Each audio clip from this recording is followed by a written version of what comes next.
nabubuhay tayo sa mundong may pamantayan. Mahalaga nga ba ang pisikal na kaanyuan sa pagharap natin sa araw-araw na pamumuhay? Ang mga matang palaging nakatingin, mga panghusgang hindi natin pinanghahawakan. Ano nga ba ang epekto nito sa buhay ng isang tao? Lalo na sa isang taong may karamdamang nakakapagpabago sa kanyang panlabas na kaanyuan. Kasabay na rin ba nito ang pagbabagong tuluyan ng kanyang buhay?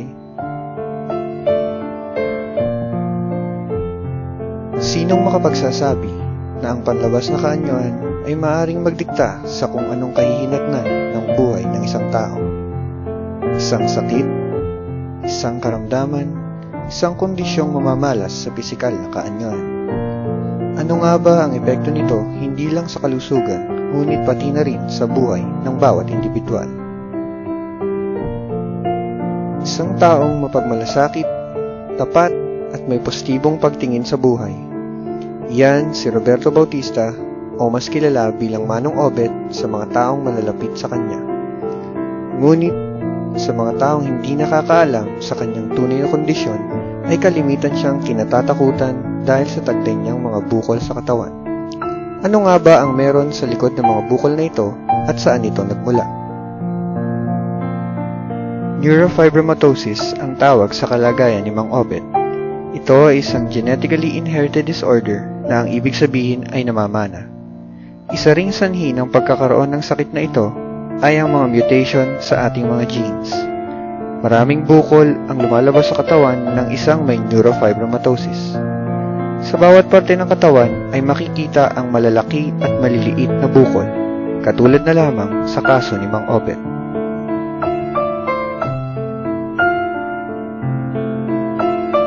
Ilan taon na po ba kayo? 16 lang ngayon. Saan po kayo nakatira ngayon? Sa San Francisco, Calayan, San Pablo.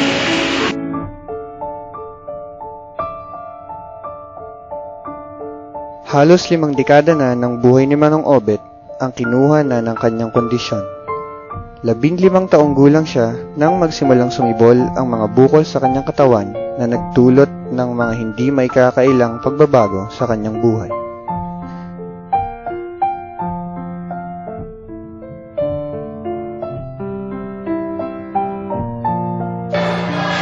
Opo. Ayaw po! Magkabasa na po! So ano po yung naramdaman niya? Ang natatakot kasi, syempre, di ba hindi normal yung skin niya, tapos bihira lang ako makakita ng ganyan.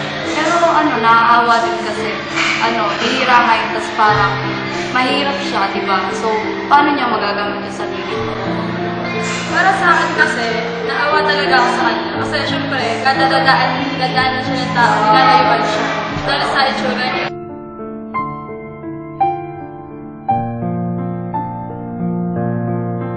Oo naman.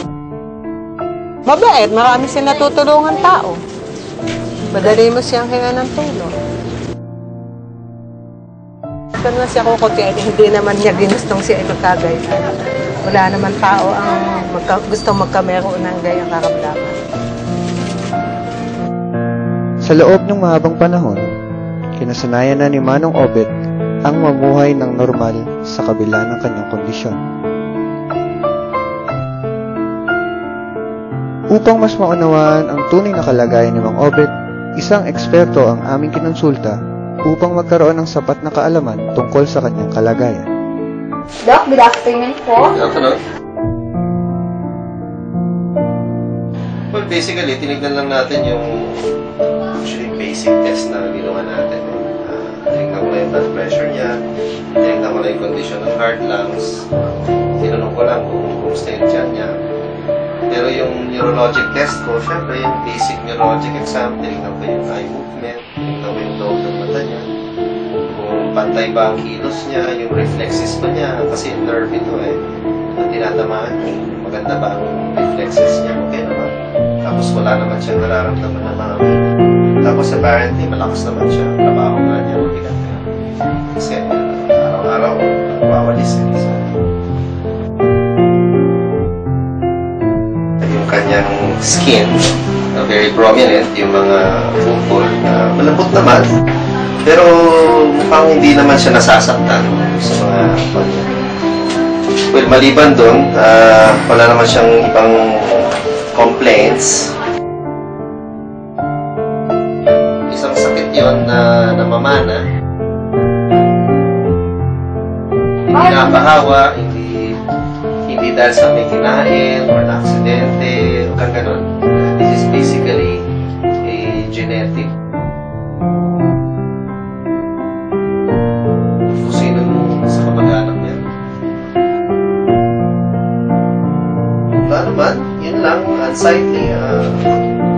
Siyempre, more psychological ang problema rather than physical. As early as infancy, makikita mo na kung merong signs. Soft tissue lang yan. Parang halo ng hindi muscle, no? Parang mga subcutaneous tissues lang. Parang mga fat, may mga fiber. Basically, ganun lang.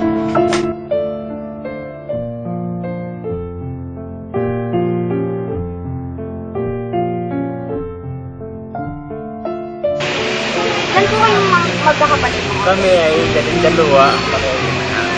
Kayo lang po ba ang may ganyang karamdaman? Sa lahat ng kapatid, ako lang ang nagkameron ito. Kaya ang sabi ko sa iyo, ako nagpapasalamat sa Panginoon kasi ang binigay sa akin. Ako naman, kung sinong tao dyan, sige, anong klase ng tao, pilay ka, bulag ka, hindi ako natingin sa tao. At ibigin niya ako yung ugaling tao. Yung tao, maganda kang babae. At kung ugali mo, baka ugali mo may kahit pa sa kawali. Kaya ang ano ko sa mga tao, huwag kayo mamimita ng tao, lalo na mga dalaga. Alam mo kung ng dalaga ng gawa, hindi kayo may lalakad. Pero wala mamimit. Bakit? Kaya meron tao na naiwas sa akin. Meron man tao hindi. Meron tao sa mga binibiri ng mga tao. Ako lang sa akin yun. Kaya sabi ko lang, hindi, huwag kayo pinimita. At tayo ay pareho tayong tao. Pasalamat tayo. Kung ano ibigay ng Panginoon, siya tanggap natin. Pag ko pasalamat sa akin, siyempre sa akin, anong gagawa ko? Sa pangkaso ng neurofibromatosis, ang aming natagpuan sa Purok Barong Silang, Barangay San Nicolas, San Pablo City, Laguna. Siya ay si Ronnie Boy Bangkuro, 24 na taong gulang. Ay, simulang pagkaan.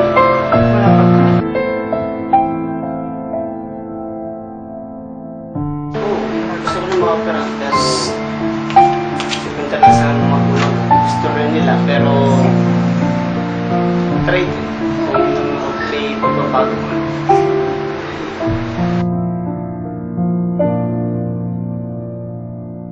Ay, sa pagkakaroon ng bukol sa katawan. Pero, kung saan po, normal lang.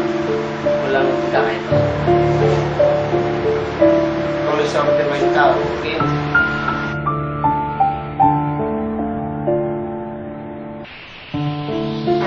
Kung meron din yung kagaya mo sa akin, itanggapin na nila ko rin.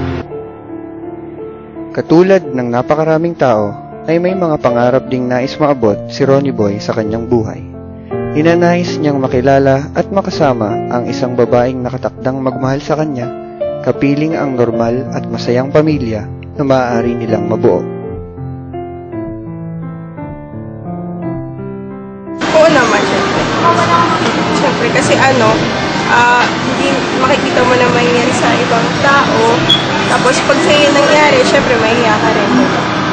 Pagdidiri ka, ganyan. Hindi mo, ba't naman ako matatakot sa kanya? Hindi mo, kasi yung ganyang tao, hindi naman dapat nakakatakutan eh. Dapat nga sa kanya, magkaroon tayo ng simpatya, di ba? Kasi may ganyang siyang karamdaman. Hindi naman. Kasi syempre, alam mo naman siya personally. So, hindi ka manigil sa kanya. Kumbaga, mas maawa ka pa nga. Ang kagandahan, isa ito sa pinaka-pinangangalagaan, pinaka-pinahahalagahan at pinaka-inaasam-asam ng bawat kababaihan. Ngunit, paano kung ang kagandahang taglay ay unti-unting mawala nang dahil sa isang kondisyong kailanman ay hindi mo inasahan? Siya, si Catherine Malasmas, 39 na taong gulang na nagtataglay din ng sakit na neurofibromatosis. Pinaniniwalaan niyang nagmula ang taglay niyang karamdaman matapos siyang salinan ng dugo dahil sa isang aksidente noong siya'y 7 taong gulang pa lamang.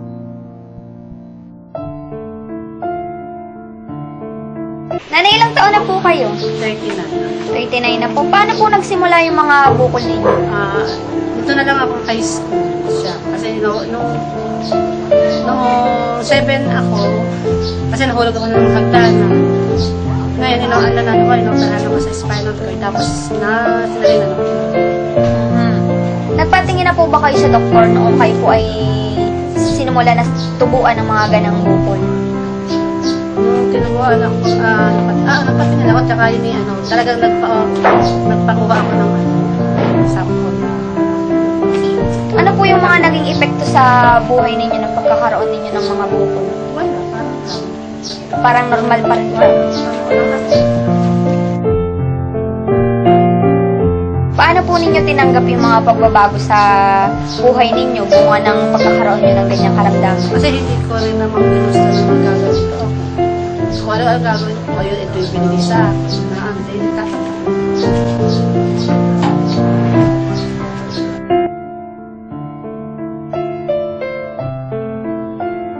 Siyempre nakakadiri. Opo. Kasi bira kang makakita ng gano'n. Yung asawa ko yun, natapong ko na sa dapitan. Natatakot. Baka po kasi Ayon sa mga pananaliksik, isa sa bawat 3,000 tao ang nagkakaroon ng neurofibromatosis. Sa pag-aaral ng British Columbia Neurofibromatosis Foundation, 4,000 katao na ang nagtataglay nito sa buong mundo. Hindi lamang ang kalusugan nila Mang Obet, Ronnie Boy at Catherine ang ninakaw ng neurofibromatosis, maging ang kanilang personal na buhay ay naapektuhan na rin ng kanilang kondisyon.